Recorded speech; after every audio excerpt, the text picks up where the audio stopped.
Hello everyone, welcome to my YouTube channel. तो आज हम लोग स्टार्ट करेंगे कुछ नया टॉपिक मार्केटिंग के बारे में। जैसे कि हमने पिछले टॉपिक में डिस्कस किया था कि मार्केटिंग होती क्या है, क्या हम लोग मार्केटिंग में मार्केट कर सकते हैं, कौन करता है, ये सारी चीज़ें डिस्कस की थी।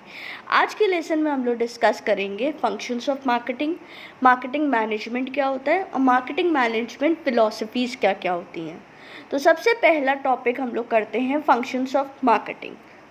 पहला फंक्शन कहता है gathering and analysis of marketing information, मतलब कि जो भी हम लोग मार्केटिंग जिस चीज़ की कर रहे हैं उसकी इन्फॉर्मेशन लेंगे, उसको एनालाइज करेंगे कि मार्केट में ये प्रोडक्ट कितना ज़्यादा बिक सकता है, कितना ज़्यादा लोगों को सेटिस्फाई कर सकता है। Like for example pen drive हमारी हैंडी होती है, छोटी सी पेन ड्राइव होती है। तो पेन ड्राइव का हम लोग कैसे मार्केट हो सकता है, क्या ऐसे नए इनोवेशन से जो कर सकते हैं, ये सब एनालिसिस किया जाता है। फिर आता है मार्केटिंग प्लानिंग।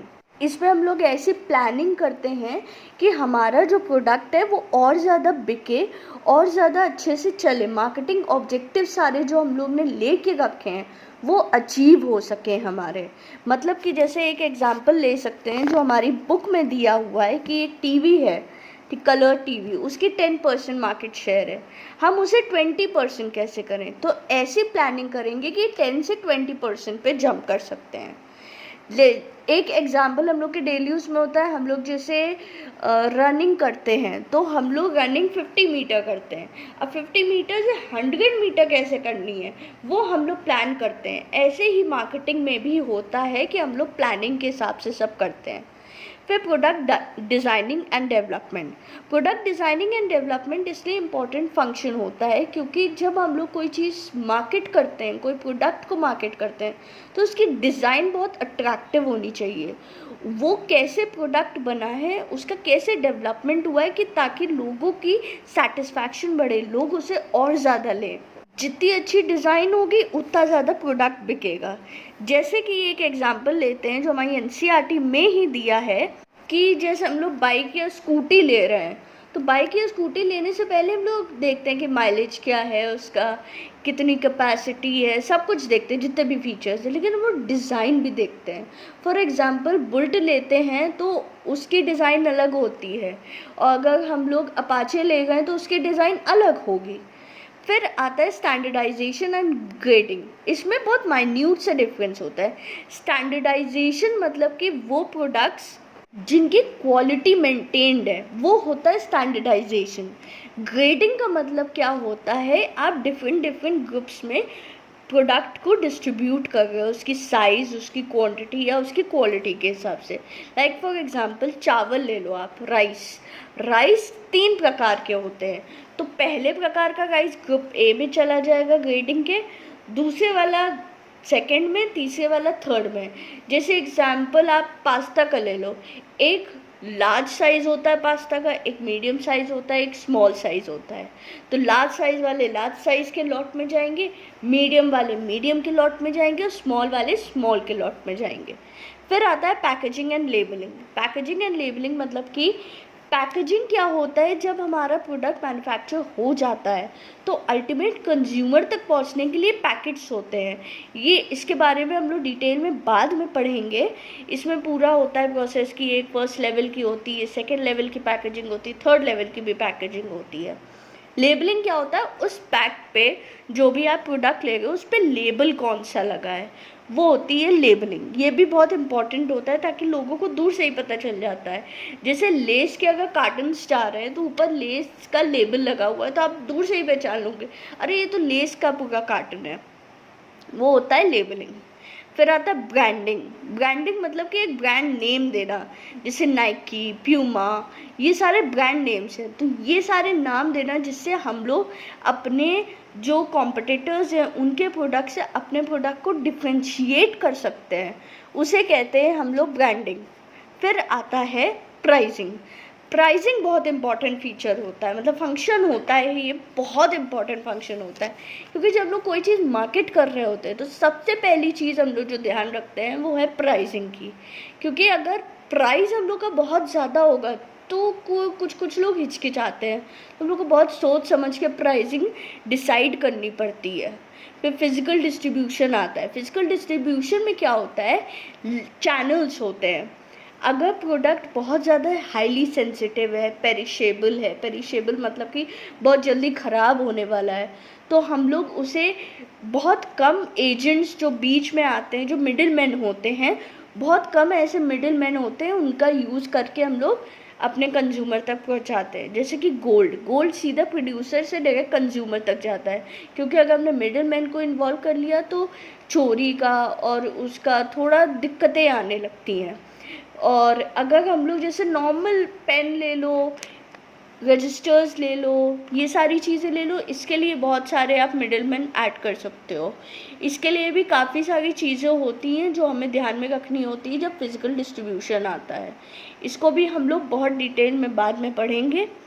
फिर आता है प्रमोशन मतलब कि हम अपने ब्रांड को प्रमोट कैसे कर रहे हैं, कैसे हम लोगों को बता रहे हैं कि ये हमारा प्रोडक्ट है, इसमें ये क्वालिटीज़ हैं। हम लोग जब तक प्रमोट नहीं करेंगे तब तक लोगों तक पहुंचेगा कैसे। तो प्रमोशन भी एक बहुत इम्पॉर्टेंट फंक्शन है। जब प्रमोशन हो गया, सब कुछ हो गया, फिर लास्ट में आता है कंज्यूमर सपोर्ट सर्विसेज या कस्टमर सपोर्ट सर्विसेज। क्या होता है कि हम लोग सेलिंग तक तो रुक जाते हैं, सेलिंग तक हम लोग बहुत अच्छा कर रहे हैं, आफ्टर सेल्स सर्विसेज बहुत कम लोगों की अच्छी होती है, उन पे भी इम्प्रूवमेंट ज़रूरी होता है। इसीलिए ये भी एक फंक्शन कहलाया जाता है मार्केटिंग का। अगर जैसे मोबाइल ख़राब हो गया, आप किसी शॉप पे गए, वहाँ पे आपको अच्छे से सर्विस नहीं मिल पाई, आपको मोबाइल ठीक तो हुआ बट अच्छे से नहीं हुआ। कई जगहों पे सर्विसेज बहुत अच्छी होती है, आफ्टर सेल सर्विसेज उन्हें कहते हैं। तो ये सारे फंक्शंस होते हैं जो मार्केटिंग में हम लोग यूटिलाइज कर सकते हैं। फिर आता है हमारा मार्केटिंग मैनेजमेंट एग्जैक्टली होता क्या है। हमें मैनेजमेंट पता है क्या है, कि काम कराना अपना अच्छे से हो, प्लानिंग के साथ हो, ऑर्गेनाइज करें, उस चीज़ को डायरेक्ट करें, कंट्रोल करें, ये सब तो मैनेजमेंट में आता है। अब मार्केटिंग मैनेजमेंट ये वर्ड जो है, अगर इन दोनों को मिला दो तो मतलब जो मार्केटिंग के बारे में मैंने आपको बताया था पहले कि मार्केटिंग क्या होता है, exchange of goods and services. Management क्या होता है कि हम लोग सही से प्लान करें, ऑर्गेनाइज करें, डायरेक्ट करें, कंट्रोल करें। तो जो भी exchange of goods and services में जो भी हम लोग काम कर रहे हैं ताकि अच्छे से हमारा स्मूथली काम हो सके, प्रोड्यूसर से सेलर तक पहुंच जाए या कंज्यूमर तक पहुंच जाए, उसे हम लोग मार्केटिंग मैनेजमेंट कहते हैं। मार्केटिंग मैनेजमेंट के 3 प्रोसेस में ये डिवाइडेड है, 3 स्टेप्स में ये प्रोसेस है। पहला प्रोसेस का स्टेप है फाइंडिंग आउट टारगेट मार्केट। सबसे पहले हम लोग क्या करते हैं, देखते हैं कि हमारा टारगेट मार्केट क्या है। हम मिडिल मैन को टारगेट कर रहे हैं, हम हाईली रिच पीपल को टारगेट कर रहे हैं, या हम लोग पुअर पीपल को टारगेट कर रहे हैं। या ऐसे ले सकते हो कि हम लोकल एरियाज़ में टारगेट कर रहे हैं कि हम वाइडर एरिया में टारगेट कर रहे हैं। फिर हम लोग डिमांड बढ़ाएंगे, जहाँ पे टारगेट कर रहे हैं वहाँ पे डिमांड बढ़ाएंगे। हम कहेंगे मेरा ये प्रोडक्ट आया है, आप देखिए इसे, यहाँ पे आज तक कभी नहीं आया है। ऐसे लोग कहते नहीं हैं, देखिए इसमें ये फीचर्स हैं, ये क्वालिटीज़ हैं। तो डिमांड बढ़ाएंगे। जब डिमांड बढ़ा देंगे तब उसकी वैल्यू भी बढ़ेगी। वैल्यू इन द सेंस कि उसको ऐसे प्रेजेंट करेंगे कि लोग लेने के लिए उत्सुक हो जाएंगे, बहुत एक्साइटेड हो जाएंगे, अट्रैक्ट होगा वो प्रोडक्ट उनको। तो क्रिएट सुपीरियर वैल्यू ये कहता है। अब हमने मार्केटिंग मैनेजमेंट के बारे में पढ़ लिया, अब हम लोग इसकी फ़िलॉसफीज़ पढ़ेंगे। देखिए 5 फ़िलॉसफीज़ थी जो चलती आ रही थी बहुत पहले से प्राचीन काल से चलती आ रही हैं, हम ये कह सकते हैं। ठीक है, तो इसमें 5 ऐसे इंपॉर्टेंट कॉन्सेप्ट्स हैं जो हम लोग पढ़ेंगे। Production concept, product concept, selling concept, marketing concept, societal concept. तो सबसे पहला हमारा आता है प्रोडक्शन कॉन्सेप्ट। प्रोडक्शन, नाम से सुनिए, काम को प्रोडक्शन मतलब कि क्या होता है आपका, गुड्स को बनाना। तो जब एक डिमांड गुड्स को बनाने की बढ़ती रहती है उसे हम लोग प्रोडक्शन कॉन्सेप्ट करते हैं। यहाँ पे ये बोल रहा था कि हम लोग का एम्फेसिस जो था, जो हम लोग जिस पे ज़्यादा ध्यान दे रहे थे वो प्रोडक्शन पे था, मतलब हम लोग क्वांटिटी पे सबसे ज़्यादा ध्यान दे गए थे। ये 4 पॉइंट्स हैं जो प्रोडक्शन कॉन्सेप्ट को ईजिली समझने में आसानी से देंगे, इसलिए मैंने ये 4 पॉइंट शॉर्ट में कर रखे हैं। सबसे पहले हम लोग ये समझेंगे कि प्रोडक्शन कॉन्सेप्ट आया कैसे। देखिए क्या हुआ था कि गुड्स की डिमांड सबसे ज़्यादा थी सप्लाई से, तो हम लोग ने सोचा जब डिमांड सबसे ज़्यादा है क्यों ना हम लोग इसको और ज़्यादा बढ़ाएं और ज़्यादा करें। तो सबसे बड़ी इम्पॉर्टेंट क्राइसिस जो आ रही थी वो डिमांड की आ गई थी, और जब डिमांड की क्राइसिस आएगी तो हम लोग ने क्या किया, सबसे ज़्यादा इम्पोर्टेंस दी प्रोडक्शन को। हम लोग ने अपने जो भी गुड्स हैं वो जल्दी जल्दी क्वांटिटी में बढ़ाने लगे। इससे ये लोगों के दिमाग में आ गया कि भैया अगर हमने प्रोडक्शन बहुत ज़्यादा स्केल में किया तो हमारे पास ज़्यादा प्रॉफिट आएगा। इसीलिए अफोर्डेबल गुड्स जो थे वो जल्दी प्रोड्यूस होने लगे। और इसमें इम्पोर्टेंस किसको दी, क्वांटिटी को इम्पोर्टेंस दी और डिस्ट्रीब्यूशन को दी। मतलब कि यहाँ क्वालिटी से कोई मतलब नहीं था कि आप बनाते जाओ जैसा भी बन रहा है, बस बल्क में बनना चाहिए। ये था प्रोडक्शन कॉन्सेप्ट। अब जब प्रोडक्शन कॉन्सेप्ट किया उससे नहीं हुआ, तब हम लोग प्रोडक्ट कॉन्सेप्ट पे आए।